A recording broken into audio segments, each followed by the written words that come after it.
Hi hello నమస్తే welcome to our channel. నేను మీశ్రీ. ఈరోజు మనం చెప్పుకోబోయే కథ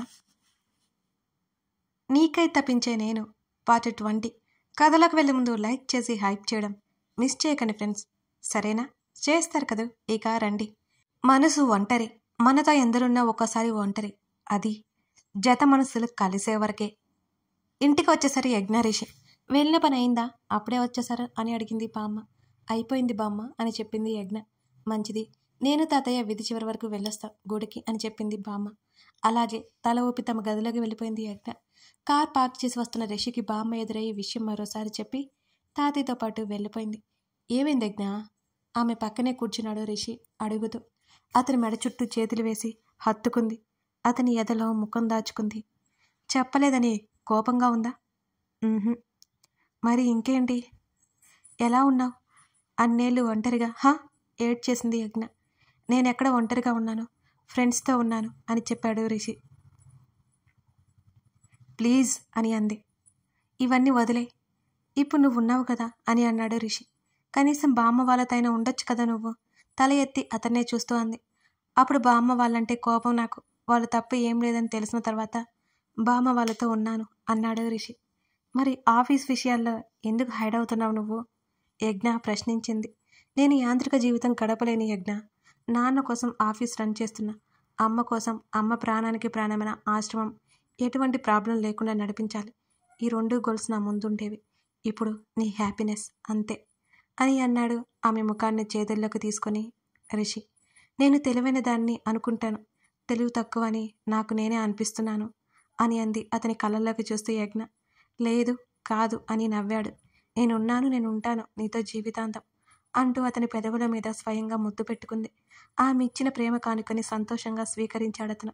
అలాగే మెల్లిగా కిందగా వచ్చి ఆమె కంఠం మీద పెదవులు నిలిపాడు. అతని చొక్కా కలర్ పట్టుకుని వెనక్కి వాలింది యజ్ఞ. అతను కొలువై ఉన్న ఆమె హృదయం మీద పెదవుల గుర్తులు వేశాడు అతను. అతని తలని హృదయానికి హత్తుకుంది ఆమె. ఆమె మేని పరిమళం అతనిలో కొత్త కోరికలు చిగురించేలా చేస్తోంది. అతని చేతుల్లో ఆమె నడుము ఇమిడిపోయింది. మరోసారి ఆమె పెదవులని సున్నితంగా అందుకున్నాడు అతను. అతని వీపు చుట్టూ చేతులు వేసి దగ్గరికి లాక్కుంది. ఇంకాస్త మెల్లిగా ఆయాసం వస్తోంది ఆమెలో. మూసి ఉన్న ఆమె కళ్ళని చూస్తూ కళ్ళు తెరిచాడు రిషి. వాటి మీద సుతారంగా ముద్దు పెట్టాడు. భారంగా ఊపిరి పీల్చుకుంది యజ్ఞ. అతను పక్కన చేరి ఆమె తలని తన ఛాతీ మీద పెట్టుకున్నాడు. మొదట అతని ప్రవర్తనకి ఆశ్చర్యపోయినా ఏదో బలమైన కారణం ఉండే ఉంటుందని యజ్ఞ అనుకుంది. అతను ఎలాంటి స్థితిలో ఉన్నా ఆమెను నిర్లక్ష్యం చేయడు. ఇప్పుడు ఇంకా బాగా అర్థమైంది యజ్ఞకి. రిషి, చెప్పు, నాకు బోరు కొడుతోంది అని చెప్పింది తల ఎత్తి అతన్నే చూస్తూ. కళ్ళు మూసుకొని ఆమె తల దగ్గర తన చెంపని ఆనించాడు రిషి. బయటికి వెళ్దాం. బయటకా?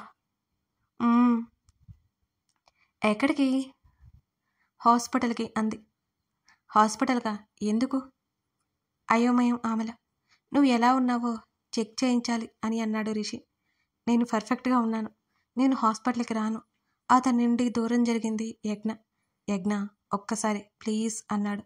నిజం చెప్పు, ప్రాణాలు పోయే డిసీజ్ ఏమైనా ఉందా నాకు? అతన్నే చూసింది లేచి కూర్చుంటూ యజ్ఞ.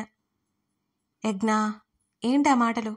అతని ముఖంలో మాటలో కోపం తీవ్రత ఆమెకి తెలిసి మౌనం వహించింది. ఇంకోసారి అలా మాట్లాడుకో, నీ ప్రవర్తన అలాగే ఉంది రిషి అని అంది యజ్ఞ. ఆమెకి ఎదురుగా కూర్చొని, చూడు యజ్ఞ, నీకెలాంటి ప్రాబ్లం లేదు, జస్ట్ హెల్దీగా లేవంతే. నీ ఆరోగ్యాన్ని నువ్వు పట్టించుకోలేదు, ఇప్పుడు నేను చూసుకుంటున్నాను అంతే. ఆమె నుండి దూరం జరిగి ఫోన్ తీసుకుని బాల్కనీలోకి వెళ్ళిపోయాడు రిషినందన్. వెళ్తున్న అతన్నే చూస్తూ ఆలోచిస్తుండిపోయింది యజ్ఞ తులసి. వెళ్దామా? ఇంకో గంటలో అపాయింట్మెంట్ ఉంది అని అన్నాడు రిషి. అయిపోయింది. హ్యాండ్ బ్యాగ్ తీసుకుంది యజ్ఞ. ఆమెను ఒకసారి చూశాడు. పీచ్ కలర్ కాటన్ డ్రెస్లో సింపుల్గా ఉంది. ముద్దుగా అనిపించింది యజ్ఞ. ఇద్దరూ హాల్లోకి వచ్చారు. నానమ్మ, మేము వచ్చేసరికి లేట్ అవ్వచ్చు అని చెప్పాడు రిషి. ఎక్కడికని అడగకూడదని అలాగే అన్నట్టు తల ఊపింది బామ్మ. హాస్పిటల్ దాకా వెళ్ళొస్తాం బామ్మతో చిన్నగా చెప్పింది యజ్ఞ. హాస్పిటల్గా ఎందుకు? అయోమయం కంగారు కలగలిపి అడిగింది బామ్మ. యజ్ఞ సీరియస్గా పిలిచాడు. చెప్పడం అవసరమన్నట్టు ఉంది అతని పిలుపు. వద్దన్న తీసుకెళ్తున్నాడని ఆమెకి కోపం. చెప్పండి మీ సైగల తర్వాత అని అడిగింది బామ్మ. యజ్ఞకి నీరసంగా ఉంటోందట నానమ్మ, అందుకే అన్నాడు రిషి. జాగ్రత్తగా మాట్లాడిరా అన్నట్టు యజ్ఞకు సైగ చేసి వెళ్ళిపోయాడు బయటికి. ఏమైనా విశేషమా? ముఖం వెలిగిపోతుండగా అడిగిందామె. అదేమీ లేదు బామ్మ, కొంచెం ఆరోగ్యం బాలేదు చిన్నగా అంది తలదించుకుని. సరే పెళ్ళింది ఈ మధ్యనేగా, దిగులు పడుకో, ఆరోగ్యం జాగ్రత్త, పాడు చేసుకోకు అని అంది. చిన్నగా చెప్పి బయటకు వచ్చింది యజ్ఞ. యజ్ఞ కోసం కారులో వెయిట్ చేస్తున్నాడు. ఏంటి కార్ తీసావు? నువ్వు ఎప్పుడు బైక్ యూస్ చేస్తావు కదా అడిగింది డోర్ తీసి లోపల కూర్చుంటూ. అప్పుడప్పుడు కార్య సేఫ్ అని అన్నాడు రిషి. అర్థం కాలేదు అని అతన్ని చూసింది యజ్ఞ. ఏం లేదు, సీట్ బెల్ట్ స్వయంగా అతనే పెట్టాడు ఆమెకి. ఇప్పుడు వద్దంటే తీసుకువెళ్తున్నావు హాస్పిటల్కి. ఆ డబ్బులతో చాలా చేయొచ్చు, ఎంత ఆస్తి ఉంటే మాత్రం ఇలా డబ్బులు తగలేయడం ఎందుకో అంది. ఆమె మాటలకి నవ్వాడు. నువ్వు తాగుతావు, నవ్వుతావు, బాగానే నవ్వుతావంది అతన్నే చూస్తూ. నవ్వితే బాగోలేనా? కార్ స్టార్ట్ చేశాడు రిషి. నిజం చెప్పనా, నువ్వు నవ్వితే భలే ఉంటావు. నువ్వు కలిసినప్పటి నుంచి నువ్వు నవ్వినప్పుడల్లా అలాగే చూస్తుండిపోతాను తెలుసా అని చెప్పింది గడ్డం కింద చేతిని పెట్టుకుని అతన్నే చూస్తూ. ఎన్ని అబద్ధాలు చెప్పావు, పారిపోయావు కూడాను అన్నాడు ఒకసారి ఆమెను చూసి రోడ్డు వైపుకి ముందుకు చూసి కారు డ్రైవ్ చేస్తూ. నా కారణాలు నాకున్నాయి అని చెప్పింది. ఆమె రోడ్డు వైపు తల తిప్పింది. ఇక అక్కడితో మాటలు ఆపేస్తే బాగుంటుందని ఇక మాటలు పొడిగించలేదు అతను కూడా. హాస్పిటల్కి చేరుకున్నారు ఇద్దరు. నైట్ కూడా డాక్టర్స్కి రెస్ట్ ఉండదని చెప్పింది చుట్టూ ఉన్న జనాన్ని చూస్తూ యజ్ఞ. కూర్చో, ఆమెను వెయిటింగ్ హాల్లో కూర్చోమని చెప్పి రిసెప్షన్ దగ్గరకి వెళ్ళి మాట్లాడి వచ్చాడు రిషి. పదా. ఎక్కడికి? 3rd ఫ్లోర్కి, అక్కడే ఉన్నారు డాక్టర్స్. ఇద్దరు లిఫ్ట్లో ఎక్కారు. రిషి చెప్పు, ఈ హాస్పిటల్కి ఎందుకు? అందరూ ప్రెగ్నెంట్ లేడీస్ ఉన్నారు కదా అని అడిగింది ఆమె. ఈ డాక్టర్ గారు వీక్గా ఉన్న వాళ్ళకి మంచి డైట్ గైడెన్స్ ఇస్తారు. లేడీ డాక్టర్, నాకు తెలుసు నీకు ఎలాంటి ప్రాబ్లమ్స్ ఉండవు అని అన్నాడు రిషి. తను కొంచెం కంగారు పడింది. తను ఎప్పుడూ ట్రీట్మెంట్ తీసుకునే డాక్టర్ దగ్గరికే తీసుకొచ్చినట్టున్నాడు. ఆమె మాత్రం కాకూడదని మనసులో అనుకుంది యజ్ఞ తులసి. మనిషి ఒంటరి అయితే అలాగే ఒంటరిగా మిగిలిపోతాడా? చుట్టూ ఉండేవారిని వెతుక్కుంటూ వెళ్ళి నవ్వులు పూయించి మరీ సంతోషపడతాడా? రిషి అతని చేతిని గట్టిగా పట్టుకుంది. యజ్ఞ ఏమైంది? ఆమెని దగ్గరికి తీసుకున్నాడు రిషి. కంగారు యజ్ఞ ముఖంలో స్పష్టంగా కనబడుతోంది అతనికి. యజ్ఞ ఏమైంది నీకో? మంచినీళ్ళు తాగుతావా అని అడిగాడు. ఆమె హ్యాండ్ బ్యాగ్ తీసుకుని వాటర్ బాటిల్ తీసి ఆమె ముందు పెట్టాడు రిషి. తీసుకుని తాగింది యజ్ఞ. డాక్టర్ గారు పిలుస్తున్నారు అని నర్స్ చెప్పడంతో ఇద్దరు లోపలికి వెళ్ళారు. అక్కడ ఉన్న డాక్టర్ని చూసి బిగుసుకుపోయింది యజ్ఞ. ఆమె తన గురించి రిషికి చెప్పేస్తే ఖచ్చితంగా బాధపడతాడు. ఇప్పుడు తనకి ఎలాంటి ప్రాబ్లం కూడా లేదు. ఇక ఈ విషయం రిషికి చెప్పడం కూడా వృధానే కదా అనేది ఆమె ఫీలింగ్. రిషి నువ్వు బయట ఉండు, నేను మాట్లాడి వస్తాను అని అంది యజ్ఞ. పర్వాలేదు, ఇందాక కూడా కంగారు పడ్డా, ఉంటాను నేను కూడా అని చెప్పాడు రిషి. మీ హస్బెండ్ని కూడా ఉండనివ్వండి, చెక్ చేశాక ప్రాబ్లం ఏంటో తెలియాలి కదా. ఇంతకీ ఎలా ఉన్నారు మీరు? యజ్ఞని చూస్తూ అడిగింది ఆవిడ. అనుమానమే లేదు, తను ఆ డాక్టర్కి తెలుసు, ఇంకా గుర్తుంది. ఇద్దరు కూర్చున్నారు. హెల్త్ గురించి కనుక్కుంది డాక్టర్. తర్వాత చెకప్ కోసం మరో రూమ్లోకి తీసుకెళ్ళింది యజ్ఞని. ఇప్పుడు ఎలా ఉంటుంది మీ ఆరోగ్యం అని అడిగింది ఆవిడ. ఇప్పుడు ప్రాబ్లం ఏమీ లేదు డాక్టర్. ఓకే. యజ్ఞ యూటరస్ స్కాన్ చేసింది ఆ డాక్టర్. చాలా వరకు కోర్స్ సక్సెస్ అయినట్టుంది. ఇంకొన్ని రోజులు మీరు జాగ్రత్తగా ఉంటూ మంచి హెల్తీ ఫుడ్ తీసుకుంటూ husband and wife distance maintain చేసినట్లయితే మీరు త్వరలో సంపూర్ణ ఆరోగ్యవంతులు అవుతారు అని అంది డాక్టర్. అదేంటి డాక్టర్, నాకు ఈ ప్రాబ్లం ఎప్పుడో సాల్వ్ అయింది కదా అని యజ్ఞ అడిగింది ఆమెని. మీతో ఎవరన్నారు సీరియస్గా అడిగింది డాక్టర్. లేచి కూర్చుంది యజ్ఞ. చెప్పండి, మీతో ఎవరు చెప్పారు మీ ప్రాబ్లం సాల్వ్ అయిపోయిందని మరోసారి ఆవిడ అడిగింది అదే సీరియస్నెస్తో. అంటే నేను నా భర్త లైఫ్ స్టార్ట్ చేశాం, ఇక మాట్లాడలేదు తను. మీరు అనుకుంటుందే సరిపోతుందా? చాలా కోప్పడిందా డాక్టర్? అంటే డాక్టర్ ఆశ్చర్యం అయోమయం ఆమెలో. అవును, మీరు ముగిసే సమస్యలు ఇంకాస్త పెద్ద చేశారు. నేను మరీ చెప్పాను మీకు మీ హస్బెండ్కి మధ్య ఫిజికల్ రిలేషన్ ఉండకూడదని. కానీ ఏం చేశారు మీరు? కనీసం మీ భర్తకు కూడా చెప్పినట్లు లేరు. ఇంకా ఎలా సాల్వ్ అవుతుంది మీ ప్రాబ్లం? సూటిగా యజ్ఞనే చూసింది డాక్టర్. ఇప్పుడు సన్నటి వణుకు మొదలైంది యజ్ఞలో. అవునండి, మీరింకా పూర్తిగా కోలుకలేదు. ఇంకొన్ని రోజులు సమయం పడుతుంది. అప్పటి వరకు సరైన ప్రికాషన్స్ తీసుకోవాలి. అప్పుడే అతి త్వరలో మీరు ఆరోగ్యంగా ఉంటారు అని చెప్పింది. ప్లీజ్ డాక్టర్, ఆయనకి ఈ విషయం చెప్పకండి, బాధపడతారు. ఆయనకి ఏమీ తెలియదు, ఆయన వల్లే అనుకుంటారు అని అంది బాధపడుతూ యజ్ఞ. ఆశ్చర్యపోయింది డాక్టర్.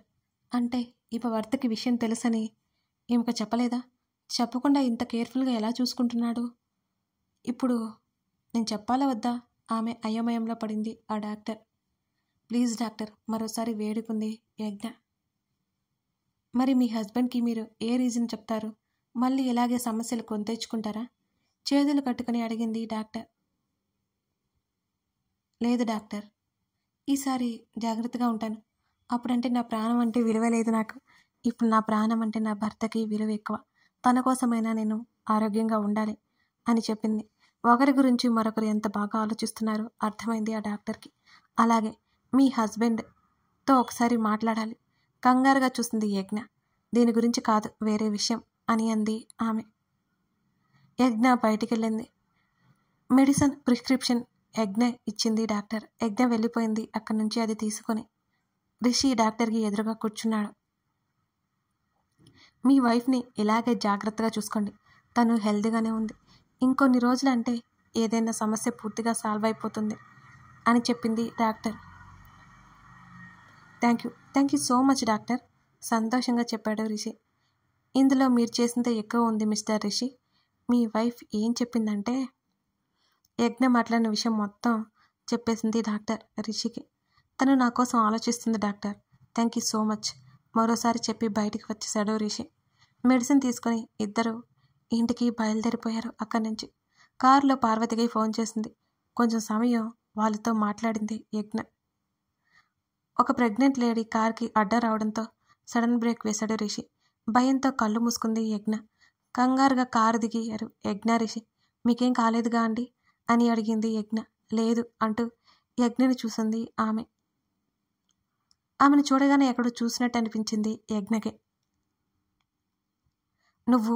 నువ్వు నీ పేరు గుర్తు తెచ్చుకోవడానికి ప్రయత్నం చేసింది యజ్ఞ. నా పేరు సబిత అంది. యజ్ఞ ఎవరో ఎందుకో తను చూసి మాట్లాడుతుంటే అలా ఆశ్చర్యపోతుందో తెలియలేదు సబితకి. సబిత అంటే దక్షి ప్రేమించిన అమ్మాయి నువ్వే కదూ అని అడిగింది యజ్ఞ.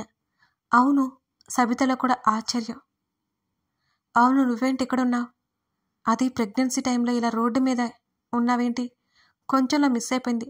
లేకపోతే ఏమి జరిగిందో ఊహించుకోవడానికి కూడా భయంగా ఉంది. కారు వస్తుంటే చూసుకోనంత పరధ్యానంలో ఉన్నావా నువ్వు? ఏంటి దక్ష ఎక్కడా అని అడిగింది యజ్ఞ కోపంగా. మౌనంగా తలదించుకుంది సబిత. చెప్పు, నీ హస్బెండ్ ఎక్కడా? మీరెవరు అని అడిగింది సబిత. నా పేరు యజ్ఞ, దక్ష మామయ్య కూతుర్ని అని చెప్పింది యజ్ఞ. రిషికి యజ్ఞ గతం గురించి తెలుసు కాబట్టి సబిత ఎవరో గుర్తుకొచ్చింది తనకి. దక్షి పెళ్లి చేసుకుంది మిమ్మల్నే కదా? ఆశ్చర్యం సబితలో. అవును, కానీ విడాకులు కూడా ఇచ్చేశాను తనకి ధైర్యంగా చెప్పింది యజ్ఞ. గట్టిగా రిషి చేతిని పట్టుకుంది ఆమె అప్రయత్నంగా. ఆ ధైర్యం అతనిచ్చిందే మరి. నేను వెళ్తానండి అంది సబిత ఏమీ చెప్పకుండానే. ఏం చెప్పకుండానే వెళ్ళిపోతున్నావేంటి అని అడిగింది యజ్ఞ. చెప్పడానికి ఏం లేదండి. అంటే నేను దక్షిని పెళ్లి చేసుకోలేదు అని అంది. పెళ్లి చేసుకోలేదా అని ఆశ్చర్యపోయింది యజ్ఞ. అవును, సబిత బదులిచ్చింది.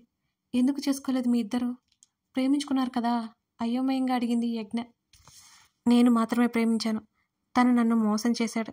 ఇంకేం మాట్లాడలేకపోయింది సబిత. గొంతులో బాధ తాలూకా మాట ఆగిపోయింది. తడబడుతోంది. కళ్ళల్లో నీళ్ళొచ్చాయి. దక్ష్ ఇంకా మారలేదా? తెలియదు అంది సబిత. ఎవరితో పెళ్ళైంది?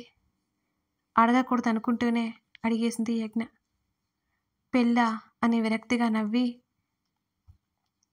అంటే ఈ ప్రెగ్నెన్సీ చాలా పెద్ద షాక్లో ఉంది యజ్ఞ. అవును, నా తప్పుకు రూపం దక్షి ప్రతిరూపం. అతన్ని వదిలించుకున్నాను, ఈ బిడ్డని వదిలించుకోలేను అని అంది. ఒక చేత్తో కన్నీళ్లు తుడుచుకుంటూ మరో చేతిని కడుపు మీద పెట్టుకుంది సబిత. కథ కొనసాగుతుంది. మరి సబిత ఇక్కడ ఉంటే దక్షి ఇంకెక్కడున్నాడు? యజ్ఞ ఇప్పుడు ఏమి చేయబోతుంది? అసలు విషయం తెలుస్తుంది కదా. కథ ఎలా ముందుకు వెళ్తోంది తెలుసుకోవాలంటే ఈ కథను మీరు పూర్తిగా చూడాల్సిందే. కథ నచ్చితే లైక్ చేసి కామెంట్ చేయడం మర్చిపోకండి. ఇదేం పెద్ద కథ కాదండి, ఇంకొక 4-5 ఎపిసోడ్లో అయిపోవచ్చు. మీ కామెంట్స్, లైక్స్ మాత్రం మిస్ చేయకండి. Thank you for watching this video.